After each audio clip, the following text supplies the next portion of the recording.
Dice así: mirad que nadie os engañe por medio de filosofías y huecas sutilezas, según las tradiciones de los hombres, conforme a los rudimentos del mundo y no según Cristo, porque en él habita corporalmente toda la plenitud de la deidad, y vosotros estáis completos en él, que es la cabeza de todo principado y potestad. En él también fuisteis circuncidados con circuncisión no hecha a mano, al echar de vosotros el cuerpo pecaminoso carnal en la circuncisión de Cristo, sepultados con él en el bautismo, en el cual fuisteis también resucitados con él, mediante la fe en el poder de Dios, que le levantó de los muertos. Y a vosotros, estando muertos en pecados y en la incircuncisión de vuestra carne, os dio vida juntamente con él, perdonándoos todos los pecados, anulando el acta de los decretos que había contra nosotros, que nos era contraria, quitándola de en medio y clavándola en la cruz, y despojando a los principados y a las potestades, los exhibió públicamente, triunfando sobre ellos en la cruz. Oremos. Señor, ayúdanos, Señor. Ayúdanos a entender tu palabra. Ilumina nuestro entendimiento para saber qué tienes tú para nosotros en esta noche, Señor. Ayuda a quien va a exponer. Te necesita, Señor. Te lo ruego, te lo suplico, y que sea de bendición conforme a la necesidad de cada uno de nosotros, y que podamos conocer más a Cristo, Señor, que está plasmado en tu palabra, Señor. Gracias porque tu palabra, Señor, es verdad y es nuestra guía de vida, Señor. Y cuánto la necesitamos, Señor. Y gracias también por esta oportunidad de poder escudriñarla, Señor. Gracias. Oramos pidiendo siempre todo en el nombre y por los méritos de Jesucristo, nuestro Señor y Salvador. Amén. Amén. Bien, el mensaje pasado lo hicimos en Colosenses 2, del 1 al 7. Y quiero hacer un pequeño resumen para los que no vinieron, porque está todo enlazado. Recordemos que esta es una sola carta. Nosotros lo vamos separando por tramos, por decirlo así, porque no podemos enseñarla de una. Yo tampoco podría. Así que vimos primero en el mensaje pasado la lucha del apóstol, y Pablo quería que ellos supieran, los colosenses, la agonía, la lucha, la preocupación que Pablo tenía por ellos. Y con esto los colosenses debían ser animados. Recordemos que Pablo estaba en prisión. Estaba en Roma. Y Pablo quería que ellos anduviesen en amor en los momentos de pruebas que estaban pasando. Y lo que Pablo quería para ellos era que ellos alcancen toda la riqueza de pleno entendimiento, entendiendo que en Cristo están escondidos todos los tesoros de la sabiduría y el conocimiento. Eso es lo que Pablo quería de ellos y es lo que Dios quiere para todo cristiano. Que conozcamos al Señor, que en Él están los tesoros de la sabiduría y el conocimiento. Pero Pablo también les advierte, les dice todo esto para que nadie os engañe con palabras persuasivas. Entonces estaban entrando cosas extrañas, falsos maestros, con palabras que podían ser bonitas, pero eran engaños. Entonces Pablo, preocupado, tenía una lucha por ellos, les escribe esto: cuidado, que nadie los engañe. Pero Pablo a la distancia también estaba alegre por las noticias que Epafras le había dado, porque se gozaba en el buen orden y la firmeza que ellos tenían en Cristo, dice el versículo 4. Pero también Pablo les aconseja en el versículo 6 al 7, dice que de la manera que habéis recibido a Cristo, el Señor, así anden en Él, como arraigados y edificados en Él, confirmados en la fe. También le dice que anden abundando en acciones de gracia. Y así terminamos el mensaje pasado, que también está en YouTube por si acaso, si es que alguien lo quiere ver. Están todos juntos. Y vamos a lo que nos corresponde hoy día, el versículo 8. Voy a estar leyendo entre la Reina Valera y la nueva versión de la Biblia de las Américas, ¿ya? Para que voy a ir intercambiando. Dice 8, miren que nadie los haga cautivos o los engañe por medio de su filosofía y vanas sutilezas o huecas sutilezas, ¿qué debe decir ahí? Según las tradiciones de los hombres, conforme a los principios, elementales del mundo y no según Cristo. Entonces, aquí vemos nuevamente Pablo con una advertencia. Como dijimos recién en el capítulo 2, 1, también Pablo tenía una carga por ellos, estaba preocupado por ellos, como un hombre de Dios, con un corazón pastoral, estaba preocupado por ellos para que nadie los engañe. Y aquí vemos la preocupación de Pablo por la iglesia. En el 2.4, recién lo mencionamos, decía que nadie los engañe con palabras persuasivas, pero ahora les dice, mirad que nadie os engañe por medio de filosofías y huecas sutilezas. Mirad, dice, o miren, dice la otra versión, estad siempre vigilantes, estén atentos, dice Carballosa. O mirad también significa ver, que nadie los engañe, observen que nadie los engañe, o estén vigilantes, o guárdense de filosofías y huecas sutilezas. Entonces Pablo sabía que ellos estaban bajo ataques de este tipo, porque Epafras le había llegado con las noticias. Y aquí el apóstol nos comienza a dar un poco de detalles de la herejía colosenses, como dicen los comentaristas. Antes dijo que nadie los engañe con palabras persuasivas, ahora le dice que nadie los engañe con filosofías, por medio de filosofías y huecas sutilezas. Entonces ellos debían estar firmes en la fe que tenían en el Señor Jesucristo. Debían andar en Él para no ser engañados por estas filosofías. Dice el texto, mirad que nadie os engañe por medio de filosofías y huecas sutilezas. Uno de los engaños que estaba entrando a la iglesia, entonces venía por medio de la filosofía. ¿Qué significa filosofía? ¿Amor a la sabiduría? ¿Tiene algo de malo eso? Si tú quieres saber más,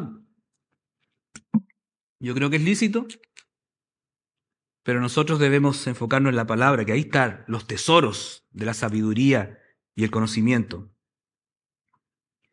Pero aquí en el contexto, dicen los comentaristas, que filosofía tiene que ver con la forma de vida que estaban llevando estos maestros o que estaban introduciendo la enseñanza ya en Colosas.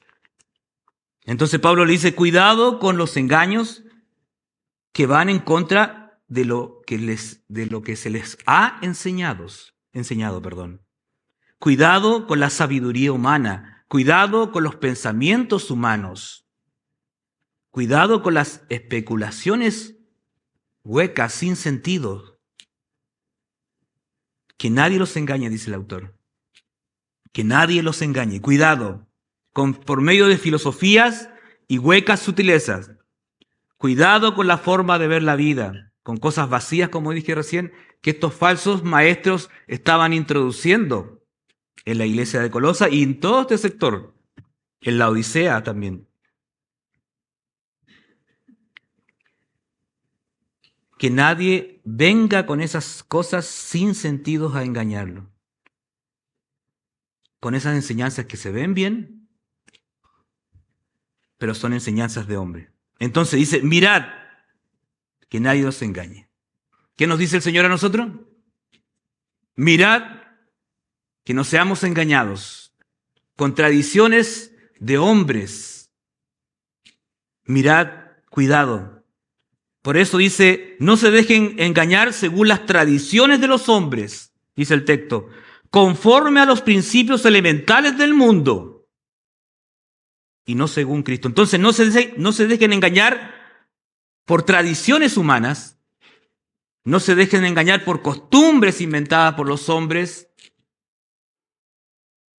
tradiciones religiosas que no tienen fundamento en las Escrituras, esa es la idea. No se dejen engañar, cristiano, no te dejes engañar por cosas que no salen en la palabra del Señor. Eso es para nosotros. Conforme a los principios elementales del mundo, y aquí hay algo importante, y no según Cristo. Y no según Cristo. El mundo todo lo que hace, lo que enseña, lo enseña no según Cristo. Y el cristiano y los colosenses estamos enseñados según Cristo. ¿Cierto? ¿Están de acuerdo o no? Yo sí, por lo menos. Entonces el autor está mostrando, como dije recién, no lo dije la palabra, pero un contraste a lo que enseña el mundo y lo que nos enseña su palabra. Y no según Cristo. Lo dije recién en el resumen, pero en Colosenses 2:2, Pablo quería que ellos anduvieran unidos en amor hasta que alcancen las riquezas que proceden de una plena seguridad de comprensión, resultando ¿en qué? En un verdadero conocimiento del misterio de Dios, es decir, de Cristo. Ese es el anhelo que Pablo tenía por los colosenses, que conociesen el misterio que es Cristo. Eso es lo que Dios quiere para nosotros, queridos hermanos, que conozcamos la palabra del Señor, que conozcamos más de Cristo, ¿para qué? Para no ser engañados.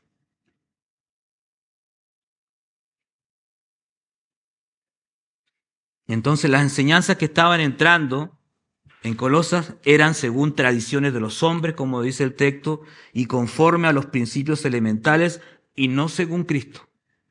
No según Cristo.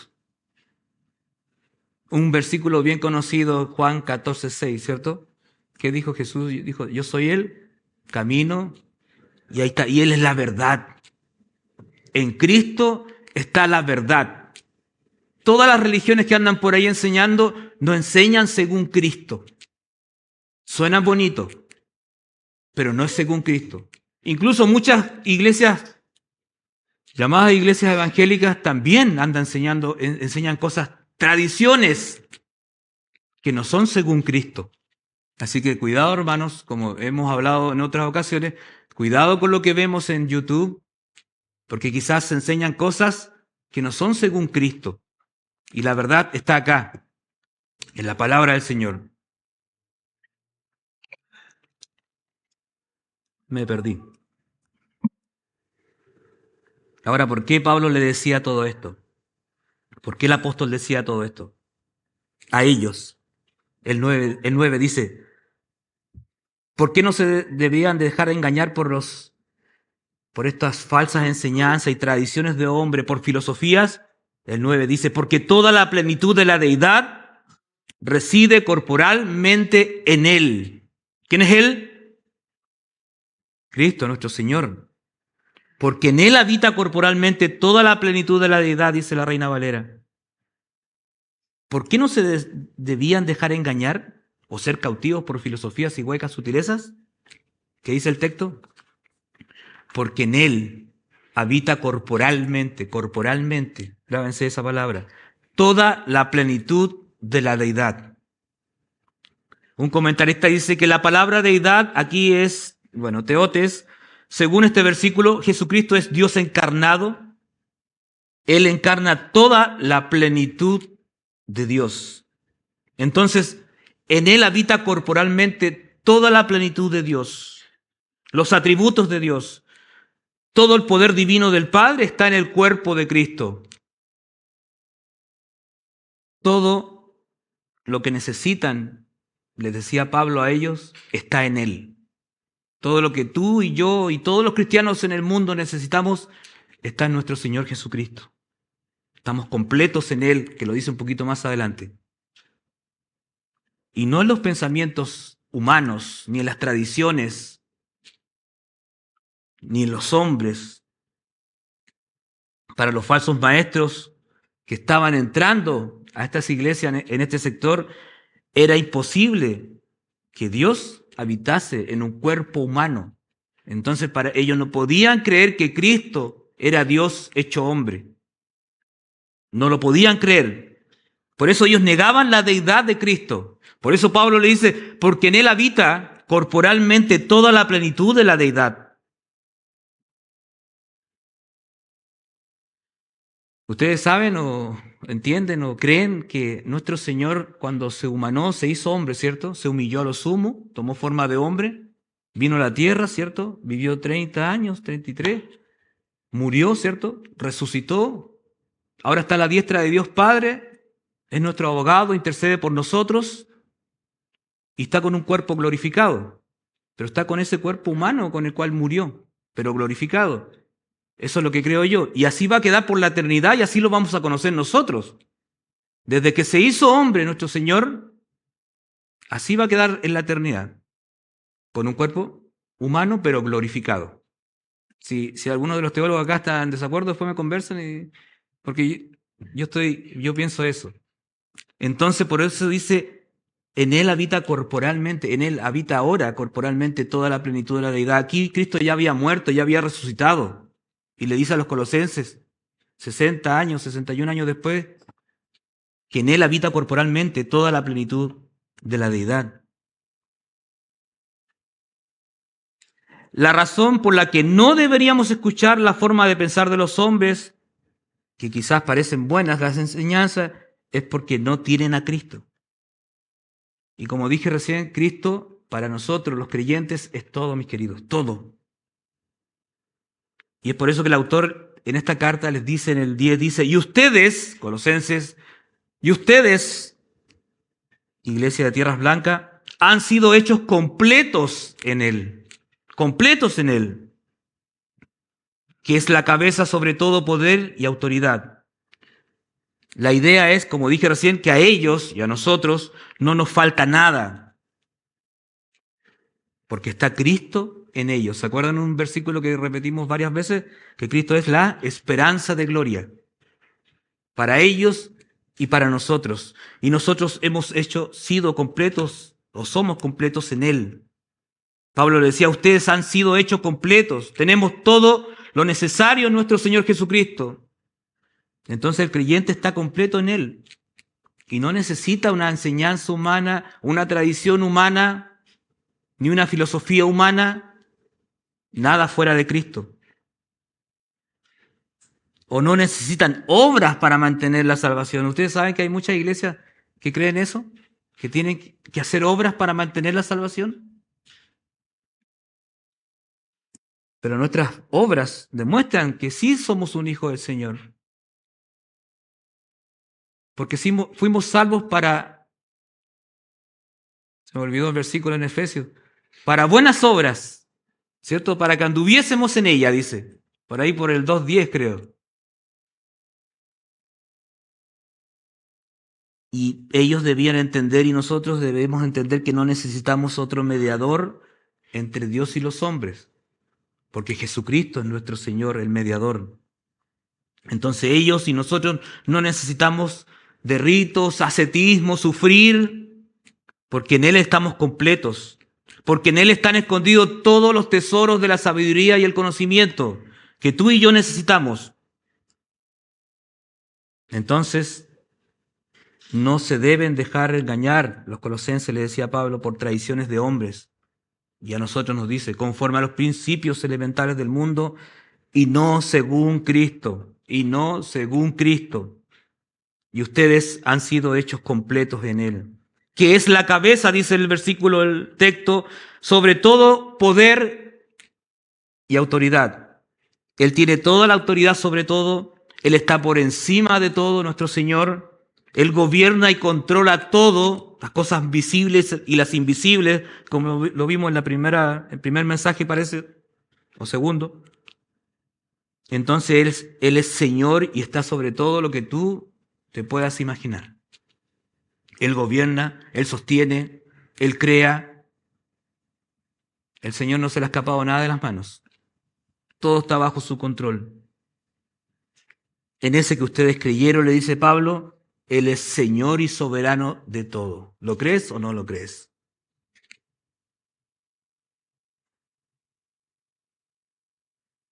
Tiene autoridad sobre todo el Señor. 11 dice, también en Él ustedes fueron circuncidados con una circuncisión no hecha por manos, al quitar el cuerpo de la carne mediante la circuncisión de Cristo. ¿Qué es esto? Uno dice, ¿cierto? Es como complicado. Y sí, es complicado. El apóstol entonces les dice que ellos han sido completos en el Señor Jesucristo. Ahora les dice que ustedes fueron circuncidados. ¿Qué es eso? La circuncisión. De seguro que también en esta iglesia o en este sector estaba entrando alguna especie de judaísmo, donde estaban exigiendo circuncidarse para poder ser salvo o circuncidarse para poder entrar al pacto, circuncidarse para poder ser hijo del Señor. Y Pablo le dice, también en él ustedes fueron circuncidados. Quiero leer lo que dice un comentarista. Recordemos que en el Antiguo Testamento la circuncisión era un acto físico. Un acto físico. La circuncisión es la extirpación quirúrgica del prepucio de un hombre. La palabra circuncidar significa literalmente cortar alrededor. Como un rito religioso, la circuncisión era necesaria para todos los descendientes de Abraham como una señal del pacto que Dios hizo con él. La ley mosaica repitió la exigencia y los judíos a lo largo de los siglos han seguido la práctica de la circuncisión. Pero aquí el texto dice, ustedes fueron circuncidados con una circuncisión no hecha por manos, no como la circuncisión que describí recién, que hacían los judíos antiguamente. O quizás todavía la hacen. No lo sé, la verdad que no lo sé. Para Israel era la circuncisión física, pero ellos estaban interesados más en cumplir este rito que en agradar al Señor o separarse del pecado y vivir en santidad. Pero la circuncisión de la que habla aquí no fue hecha por mano, ¿ya? Grábense eso. Aquí nos habla de una actividad espiritual. Al quitar, dice, el cuerpo de la carne, mediante la circuncisión de Cristo. Entonces esto quiere decir que Él quitó el poder de la carne que había en ellos, que había en nosotros, antes de conocer a Cristo. Antes de estar en Cristo, nuestro cuerpo, nuestra carne, tenía todo el poder para pecar. ¿Se acuerdan o no? ¿Cómo éramos antes? Pecábamos y nos gustaba y nos gozábamos y nos jactábamos y no nos dolía, ¿cierto? Esto fue antes de que Cristo viniese a nuestras vidas. Ahora por Cristo el pecado ya no tiene el poder que tenía en nosotros. Ahora hay una separación de este cuerpo carnal de nosotros. A eso se refiere la circuncisión de Cristo. Y no como la circuncisión hecha en el Antiguo Testamento. MacArthur dice, el propósito de la circuncisión de Cristo es remover el cuerpo pecaminoso carnal. Ese deseo y ansia que teníamos de pecar, cuando conocimos al Señor, el Señor la saca. No significa que no pecamos nunca más, pero ya no somos dominados por el pecado como era antes. Ahora podemos no pecar y agradar al Señor. Entonces, espiritualmente, esto significa la muerte de la carne al quitar nuestra naturaleza corrompida. El Señor la quitó, nuestra naturaleza corrompida. Y esto sucedió de una forma, como dije, espiritual, por Cristo. Por Cristo, mediante la circuncisión de Cristo. Miren, en Romanos 6:6 dice, sabemos esto, que nuestro viejo hombre fue crucificado con Cristo, el viejo hombre es la carne, para que nuestro cuerpo de pecado fuera destruido, a fin de que ya no seamos esclavos del pecado, porque el que ha muerto ha sido libertado del pecado. Pablo está diciendo más o menos lo mismo. En Romanos, Pablo escribió a los romanos, ¿cierto? Y aquí lo está escribiendo a los colosenses. Entonces, esto sucedió en la cruz, cuando Cristo, nuestro Señor, murió por nosotros y se hizo efectivo en nuestra salvación, en nuestra conversión. Y recuerden, esta es la circuncisión hecha no por manos, es espiritual, en contraste con la física, que se cortaba el prepucio físico al 8º día a los judíos. 11 dice, también en él ustedes fueron circuncidados con una circuncisión no hecha por manos al quitar el cuerpo de la carne mediante la circuncisión de Cristo. 12, habiendo sido sepultados con él en el bautismo, en el cual también han resucitado con él por la fe en la acción del poder de Dios, que lo resucitó de entre los muertos. Entonces el apóstol, ¿qué les ha dicho? Colosenses, Dios nos dice, hijo mío, nos dice Dios, ustedes están completos en Él, en nuestro Señor Jesucristo. Ustedes también fueron circuncidados. Ahora les dice, ustedes son sepultados con Él en el bautismo. Dice, habiendo sido sepultados con Él en el bautismo. Y aquí nos habla también de una identificación con el Señor en su muerte. Al igual que la circuncisión no fue física, aquí también se habla de una forma espiritual. Queridos hermanos, yo sé que estos temas son difíciles, pero están en la Biblia. Están en la palabra del Señor y el Señor quiere que las sepamos. ¿Ya? Son cosas complicadas, pero aquí vemos lo que Cristo hizo por el creyente. Y tenemos que saberla. Tenemos que manejar estos temas. Entonces fuimos sepultados con Él y esto fue en el bautismo. Fuimos bautizados en el cuerpo de Cristo. Dice, habiendo sido sepultados con Él en el bautismo, en el cual también han resucitado con Él, por la fe en la acción del poder de Dios, que lo resucitó de entre los muertos. Entonces, además de quitar el poder de la carne, ¿qué hizo el Señor? También nos resucitó con Él. Acuérdense que esto es todo espiritual porque la carne física el Señor no te la sacó, ¿cierto? Pero sí el poder de la carne de pecar. ¿Tú resucitaste con Él físicamente? No. Pero esto nos habla de una nueva vida. Sí somos nuevas criaturas en Cristo, ¿cierto? Hemos muerto al viejo hombre y hemos nacido. Somos nueva criatura en Cristo. De modo que si alguno está en Cristo, ¿cierto? Nueva criatura es. Las cosas viejas pasaron y aquí son todas hechas nuevas. Y todo esto sucedió mediante la fe en el poder de Dios que le levantó de los muertos a nuestro Señor. Todo esto lo hemos visto mediante la fe en el poder de Dios. Ese Dios que le levantó de los muertos a nuestro Señor. ¿Tú crees eso? ¿Crees que Dios le levantó de los muertos? ¿Tú crees que resucitó al 3er día? Porque si no lo crees, comenzamos a predicar el Evangelio. Porque no eres creyente. Entonces el Señor nos ha circuncidado, nos quitó la carne pecadora que teníamos, nos dio la posibilidad de no pecar y agradarle a Él, vivir en santidad, separarnos del pecado diariamente. Dice que fuimos sepultados con Él, somos identificados con su muerte y también fuimos resucitados con Él a una nueva vida, como dije recién.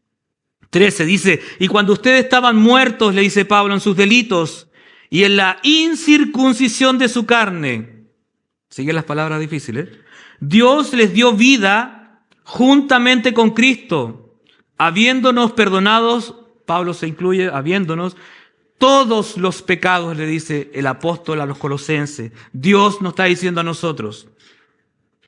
¿Qué pasó cuando ustedes estaban muertos en los delitos colosenses? ¿Qué dice el texto?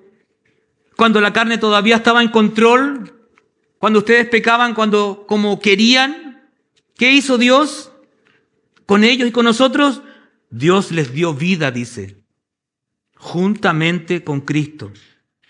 os dio vida juntamente con Él, dice la Reina de la Valera. En Efesios 2, 4, 5 dice algo muy parecido. Efesios 2, 4, 5 dice, pero Dios, ese bendito pero Dios es magnífico si lo leen en su contexto. Pero Dios, que es rico en misericordia, por causa del gran amor con que nos amó, aun cuando estábamos muertos en nuestros delitos, ¿qué hizo? Dice el texto. No está ahí, ¿sí, no? Sí está. Nos dio vida juntamente con Cristo. Por gracia sois salvos. Dice lo mismo. Aquí dice que cuando ustedes, colosenses, estaban muertos en sus delitos y en la incircuncisión de su carne, muertos, revolcándose en el pecado, cuando iban caminando sin Dios y sin esperanza en este mundo, ¿qué hizo Dios? Dios les dio vida. Dios les dio vida juntamente con Cristo. No sé para ti, pero para mí es maravilloso. Porque yo estaba muerto y Él me dio vida. Y yo no sé, pero quizás aquí hay un muerto que Dios todavía no le da vida. Dios le dio vida juntamente con Cristo. Y esto es algo que nosotros, esta es mi posición, no tenemos participación cuando Dios te da vida. Mientras estábamos muertos espiritualmente hablando, dice el texto, les dio vida, nos dio vida. Mientras nosotros caminábamos sin buscarle, no hay quien busque a Dios, dice el texto, ¿cierto? En Romanos 3, 10 creo. Cuando estábamos caminando sin buscar al Señor, Él nos alcanzó con su gracia, o por su gracia, por el puro afecto de su voluntad, y nos dio vida. Cuando nos da vida, eso tiene que ver con la regeneración, nos hizo nacer de nuevo. Estábamos muertos, ellos estaban muertos, y el Señor los alcanzó por su gracia. Recuerden que en Colosenses 1:13 también habló algo parecido. Pablo les dijo, porque Él nos libró del dominio de las tinieblas y nos trasladó al reino de su Hijo amado. De la oscuridad, de donde íbamos, camino al infierno, nos sacó y nos trasladó al reino de su Hijo amado. En quien tenemos redención, dice, el perdón de pecados. ¿Y qué hizo cuando nos dio vida juntamente con Cristo? ¿Qué hizo? Nos perdonó todos los pecados. Maravilloso, ¿cierto? Todos los pecados. Eso dice que tú y yo éramos unos pecadores camino al infierno. Y cuando el Señor nos alcanzó por su gracia, nos dio vida y nos perdonó todos los pecados. Todos. Pasados, presentes y futuros. Pensar que solo perdona los pecados pasados, porque hay algunos que piensan eso, que después de ser salvo depende de ti la salvación. Esta es una enseñanza no según Cristo. ¿Quién piensa así? No según Cristo. El 13 dice, lo leo de nuevo, cuando ustedes estaban muertos en sus delitos y en la incircuncisión de su carne, Dios les dio vida juntamente con Cristo, habiéndonos perdonado todos los delitos o pecados, habiendo cancelado o anulado el documento de deuda que consistía en decretos contra nosotros y que nos era adverso o contrario, y lo ha quitado de en medio, clavándolo en la cruz. Dice, habiendo cancelado el documento de deuda que consistían decretos contra nosotros, dice Pablo, y que no era adverso. Eso es lo que el Señor hizo en la cruz también, cancelado o anulado. Aquí Pablo habla de que había un acto, una acusación en contra de nosotros, en contra de ellos y en contra de todo el que no ha puesto su fe en Jesucristo. El que no se ha arrepentido y no ha puesto su fe en Cristo tiene un acta así de gigante con todos los pecados y que te llevan camino al infierno.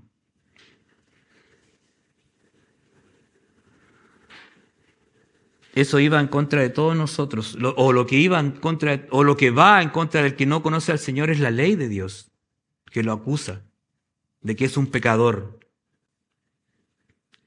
En Gálatas 3:10 dice, porque todos los que dependen de las obras de la ley están bajo maldición. Los que dependen de la ley, de los que se creen buenas personas, están bajo maldición. Pues escrito está, maldito todo aquel que no permaneciere en todas las cosas escritas en la ley para hacerlas. Nadie puede cumplir la ley. Santiago habla algo de esto también. ¿Y qué más hizo? Dice Pablo. Y lo quitó y la ha quitado de en medio clavándola en la cruz. Esta acusación que era contraria y nos hacía culpable, fue quitada de en medio. La acusación, el Señor con su muerte la sacó. La idea es que la deuda tremenda que todo ser humano, esta deuda fue quitada, fue borrada. Pero del creyente, del inconverso, no. Si tú eres inconverso, no has nacido de nuevo, tú tienes esta deuda con Dios que un día la vas a cancelar. O la cancela Cristo, o la cancelas tú. Esa acusación que nos condenaba fue quitada, cancelada y clavada en la cruz. Nuestro perdón, entonces, mis queridos hermanos, según el texto, es completo. Completo.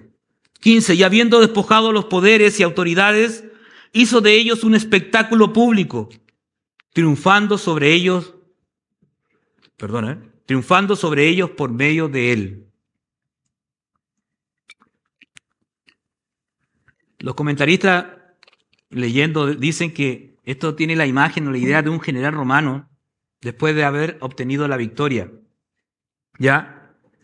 Donde muestra públicamente en un desfile a los cautivos que acaba de derrotar en una calle romana. Eso es, como dice, hacer un espectáculo público, triunfando sobre ellos, mostrando la derrota. Y esto hizo el Señor Jesucristo en la cruz. Un comentarista también dice, el triunfo de Cristo en la cruz despojó por completo a Satanás y a las potestades malignas que habían luchado contra él a través de su ministerio, con el fin de obligarlo a abandonar el camino de la cruz. O querían también, dicen algunos, detener el plan redentor. Y el Señor en la muerte de la cruz les dice, triunfé. Entonces, mis queridos, los colosenses no se debían dejar engañar por tradiciones humanas y entender que en Cristo estaban completos.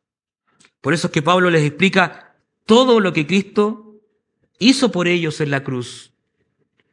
Son temas complicados, como lo dije recién, y estoy terminando, pero son temas que nosotros necesitamos escudriñar, necesitamos estudiar. Complicado, pero es la palabra del Señor. Y lo bueno, alguna vez les dije, de tratar de enseñar una carta de principio a fin, es que no me puedo obviar o no podemos obviar estos versículos.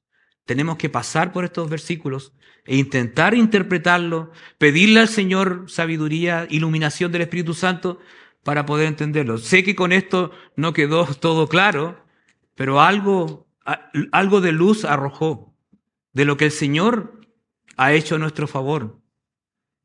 Porque muchos no entienden, dice Cristo murió por mí, pero hasta ahí llegaste nomás. Pero, ¿qué implica la muerte en la cruz? Aquí nos explica algo claro, que anuló el acta que iba contra nosotros y la clavó en la cruz. Dice que fuimos circuncidados también, que fuimos sepultados, que resucitamos juntamente con Cristo. Entonces, como resumen en el verso 8, vimos la advertencia de Pablo. Le decía, mirad que nadie os engañe por medio de filosofías y huecas sutilezas. A todo esto los falsos maestros no creían nada de lo que Pablo le está enseñando acá. Nada de eso creen. Y las falsas iglesias que hay hoy en día tampoco creen nada de esto. Y no las entienden. ¿Y saben por qué? Porque están muertos espiritualmente hablando. No entienden nada. Porque estas cosas se han de discernir espiritualmente. El apóstol en contraste con las enseñanzas de los falsos maestros, les explica que en Cristo, en Él habita corporalmente toda la plenitud de la deidad, como dije recién, en su cuerpo. Y ellos estaban completos en Él. También les explicó que ellos habían sido circuncidados con una circuncisión no hecha con manos humanas, no física, como dije recién, y aquí se refiere a la circuncisión espiritual. Y que con esto echó de ellos el cuerpo pecaminoso. Como dije, ahora está la posibilidad de no pecar y vivir en santidad para el Señor. Y ahora cuando pecamos nos duele, nos arrepentimos. ¿Te pasa eso? No, a mí sí me pasa. Y me pasa. Si no te pasa, cuidado. Cuidado, porque a lo mejor no eres hijo o estás muy endurecido. También el apóstol les dice que también fueron sepultados en el bautismo, como hablamos que es una identificación con Cristo, y luego fueron resucitados juntamente con Él, que habla de una nueva vida que ellos y nosotros tenemos en Cristo. Les recuerda que ellos estaban muertos en sus pecados y fue ahí cuando el Señor les dio vida. Por gracia sois salvos, y le perdonó todos los pecados. Y como dije recién, Él anuló el acta de los decretos que era contra ellos, quitándolas en medio de la cruz, y luego despojó a los principados y potestades, triunfando sobre ellos en la cruz. Tú y yo debemos entender o estar alerta ante las falsas enseñanzas que imperan en este mundo, no solamente en ese tiempo. En este tiempo hay mucha enseñanza falsa, mis queridos hermanos, y debemos discernir y reconocer el error, porque Satanás es el príncipe de este mundo y anda buscando a quien devorar, y manda a sus secuaces, a iglesias, a venir con palabras persuasivas para engañar a algunos cuantos. Por eso tienes que estar firme en la fe. Entonces, debemos estar atentos, debemos entender que nuestro Señor Jesucristo es Dios hecho hombre, que por medio de su muerte quitó el poder de la carne que moraba en nosotros. Eso es maravilloso. Y que ahora podemos no pecar y vivir en santidad. Y que cuando estábamos muertos, Él nos dio vida. ¿Y qué hizo ahí? Nos perdonó todos los pecados, debido a que anuló todo el acta que era contraria a nosotros. Eso lo hizo el Señor por nosotros, los que somos sus hijos. ¿Y qué hizo? La clavó en la cruz. Pagado es, cancelado es tu pecado. Entonces, si eres un hijo del Señor, eres salvo. Seguridad de salvación. Porque Él pagó toda nuestra deuda, todos nuestros pecados. Y en Él, para terminar, en Él estamos completos. No necesitamos nada, mis queridos.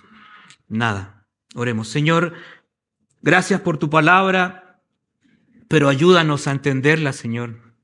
Ayúdanos a comprender tu palabra. Ilumínanos. Señor, sabemos que hay textos difíciles como estos, pero sabemos que necesitamos aprender de esto, Señor, porque está en tu palabra y tú quieres que estudiemos tu palabra, que conozcamos todos los tesoros de la sabiduría y el conocimiento. Y aquí están, Señor, lo estamos estudiando. Ayúdanos a repasar, a profundizar, a poder entender bien lo que dice tu palabra, porque tu palabra es viva y eficaz y sin duda nos va a ir cambiando cuando la entendamos mejor. Ilumínanos, Señor, y danos ese peso. Ayúdanos a estudiar intencionalmente tu palabra para ser cambiados, para vivir en santidad, para poder agradarte, para ser vasos limpios, Señor, para ti, para ser usados, Señor, para tu gloria, Señor, y para la edificación de tu cuerpo, que es la iglesia. Gracias, Señor, por tu palabra y gracias por el tiempo que tenemos de estudiarla, meditar en ella. Gracias. Oramos en el nombre de Jesucristo, nuestro Señor. Amén.